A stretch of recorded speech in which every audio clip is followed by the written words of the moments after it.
Hi you guys. So yesterday morning we found, well, about mid yesterday we found piglets, and we're out here in the pen looking to see how many there are, but there is a couple dead, it looks like. There's 2 dead. But we're gonna try to make sure the pigs don't see us. So there are 3 dead. 1, 2, 3, 4, 5, 6, 7, 8, 9.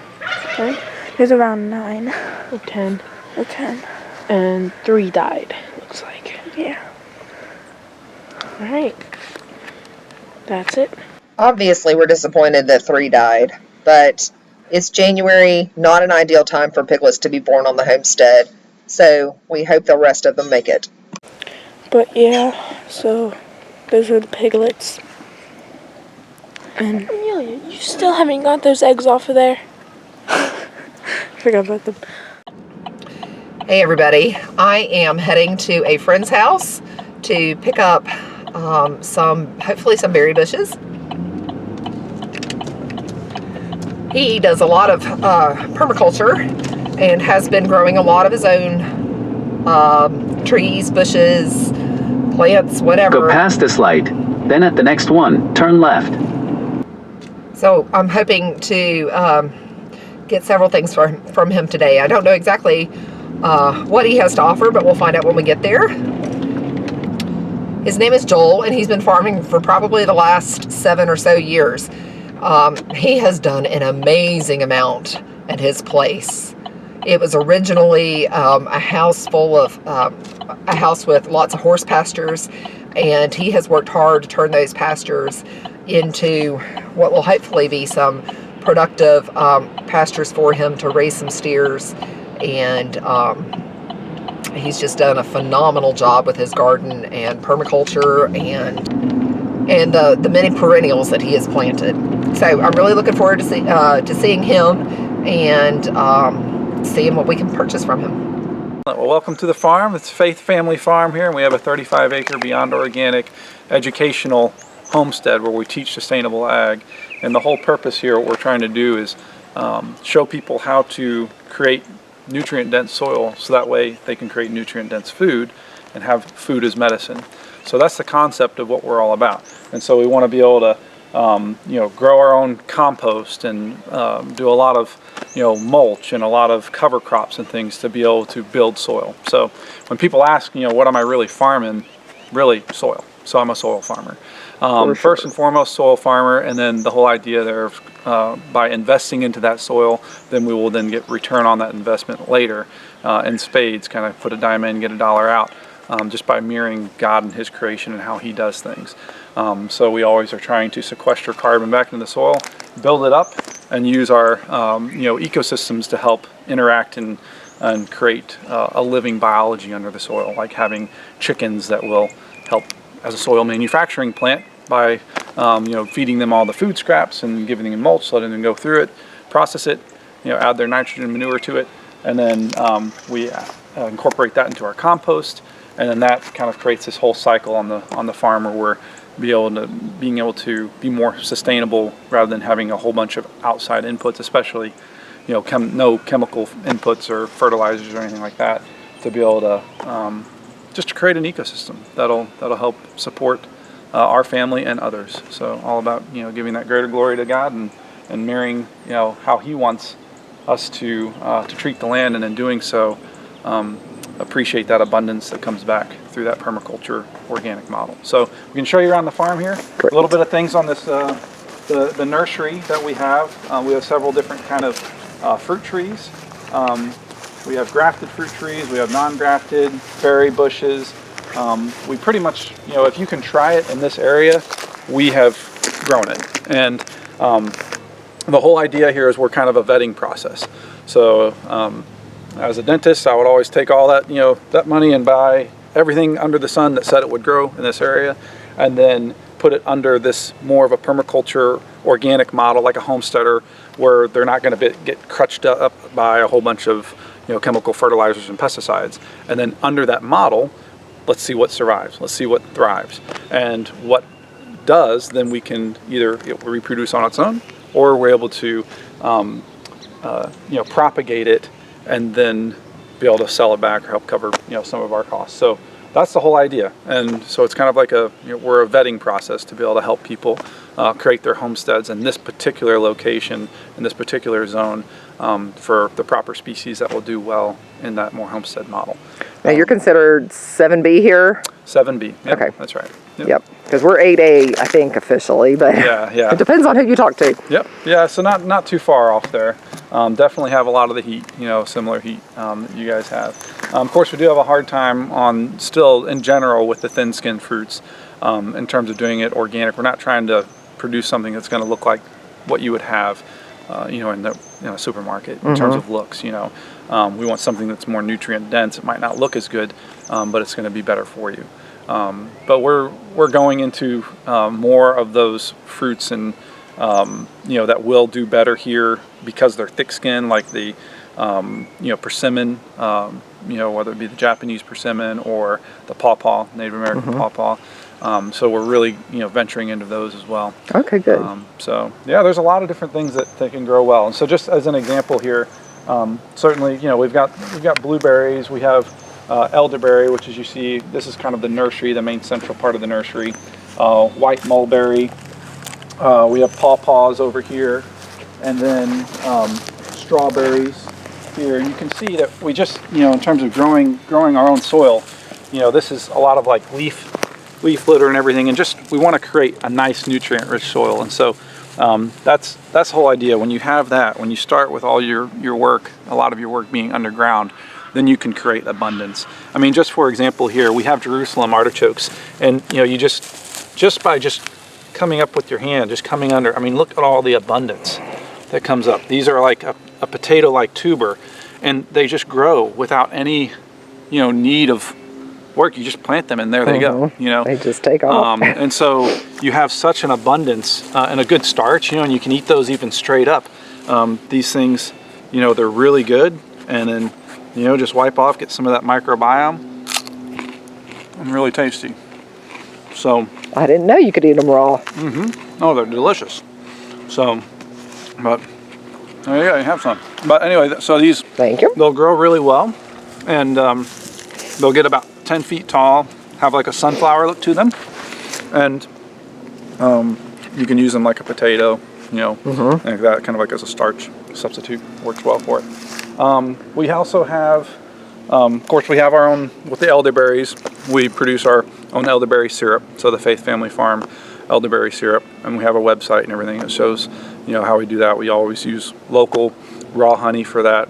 Also, all of our ginger is mulch grown down by my father-in-law. We have 3 sister farms, so we actually cover the major zones from South Florida all the way to 2,500 foot elevation near Asheville. Okay. So that way we can have, our apple trees up there that are more cold,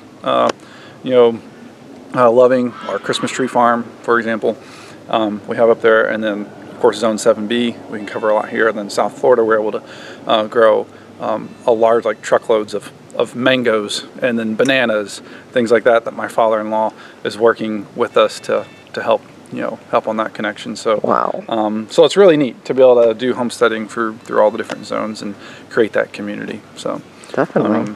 but yeah, so and then over here is just some more fruit trees, grafted fruit trees. We do have apples, pears, peaches, plums, some of the more hardy varieties, some of the varieties that like for example on apple we'll do some of the older varieties. We also some like heritage ones that do well. I mean, we do red free, we have Arkansas black, we have Enterprise. That's a newer one. Liberty, a newer one. But we're trying a little bit of everything. Keener seedling, Bromley seedling. So several different types. So working a lot on that aspect as well, trying to diversify out on the species there. So Great. But yep. And you guys already have, sounds like a lot of the apples and peaches and stuff like that. Yes. Yep. Yes, I purchased from Century Farms a couple of years ago. Yes. And they have such a variety that's so good for the Carolinas. Yep. So I don't know, we probably got. David does some great work. Yeah. And we've been working with him, getting a lot of the varieties he has every year. getting that larger, and then also using scion wood to graft and everything. So I'm a dentist, a doctor of dental surgery, so I love doing surgery. So if I'm not doing surgery on the mouth, I want to be doing surgery on the trees, putting the trees together. So it's a fun thing to be able to really appreciate. You get to appreciate more of also, creation and the scriptures and everything, where it talks about, being grafted in, and then if you can be taken out and another grafted in. A lot of times we're just disconnected from our roots and our history, and so it's good to get viscerally back into the land and to understand these things that have been often lost in today's culture. So in terms of the bushes, we do have blueberries. You've got, of course, the elderberry. We've got goji berry, hops. Well, not really a bush there of mine, but blackberry, strawberry, raspberry. The raspberries will have a harder time with the heat, probably where you're at, so you'd want to put them more like on a north-facing side where they'll get a little bit more cool, or some shade. Okay. Lots of airflow. So are there things you can do to affect the microclimate where you're at to be able to help what you're doing thrive, just knowing that particular plant and what it likes? So, okay. Yeah. So part of being an educational farm is that's what we teach. We do. We go out to people's homesteads, and I'll do permaculture consultations and things like that, and be able to help show them where to put certain plants, or how to put, how to orient your, wherever your chicken area is going to be, so it's close to your garden, and a lot of things like, mirroring a lot of the stuff that you hear in the world with people like, Joel Salatin and, Justin Rhodes and Ray Archuleta, Gabe Brown. So a lot of that kind of combination of stuff. So that's what we're all about. Great. Yeah. We really appreciate you letting us come out today, or letting me come out. It's only me today. It's all good. Yeah, it's all good. We want to make sure that you get everything you need for the homestead. So definitely get you all set up. So yeah, we definitely we'll go through and get what we like. We also have chickens and some geese and turkeys and everything as well. So, yep, I can hear the geese. Yep.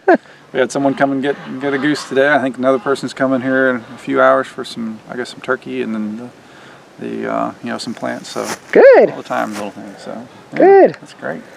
Right. So what kind of things are you wanting to start with? Definitely raspberries and blackberries, and I could probably use a couple of goji berries too. Okay. And you can raise them in two different ways. With a raspberry, you can have two different crops. You can either have a crop in the summer and in the fall. Okay. And the way you would do that is you would leave your primocanes from last year, which become your floor cane, and those would then fruit that first bit in the like this here would fruit, in the summer. Okay. And then you would have new shoots that spring up in springtime, and then that would give you a fall crop. Now, I would not encourage that though, for especially this first year. Right. The reason is because the first year you especially want to make sure that they're focused on roots and on trying to grow roots and establishing that. And so, although yes, these are whole right now, I would recommend to cut these to the ground, and really, what you're getting are the roots. Okay. And then they'll send up, of course, their primocanes, so you won't get fruit until the fall of this year. Okay. Hey everyone, I'm just walking in the door from Joel's house. I ended up getting 5 raspberry plants, 5 blackberry plants, and 2 goji berry plants, all of which have done well on his homestead. And while he's zone technically 7B and I'm technically kind of sort of zone 8A, just depending on who you're talking to, I have high hopes that the plants that I purchased from him will do well here in our climate. As he pointed out, the raspberries aren't always in love with the heat, so I might want to kind of put those more of the north side of the house so that they might not get so much heat. And I certainly might do that. I'm really going to have to look at what we have over there on the north side of the house. Anyway, had a great day, got those taken care of, and he gave me or he trimmed them all for me, and then he gave me all the trimmings. So in getting all those trimmings, I can try to propagate those myself too. So anyway, I also wanted to say, in my comment the other day when Charlie and I were coming back from Tennessee, I was saying I wasn't so sure how well the kids would do with cleaning up the house before we got there. It's not always been in great condition, but kudos to them. They did a great job. Everything was nice and clean and picked up. I was so impressed. And it made me feel great in coming home, and that I can go back to another conference or go out of town for a couples weekend or by myself or whatever and feel like the kids can handle it and get done what they're supposed to get done, and that I'm not going to have to come home and just feel like I never should have left. That's it for today. I'm going to go have a dinner that the kids got ready for me. Hi, you. I think they got some chili out of the freezer. That's great. That is always so wonderful to be able to have stuff in the freezer that you can just pull out, put it in the pot, and let it start defrosting. So chili for dinner that I don't have to work on, and they didn't really have to either. And I'm going to go work on editing. So have a good night, everybody.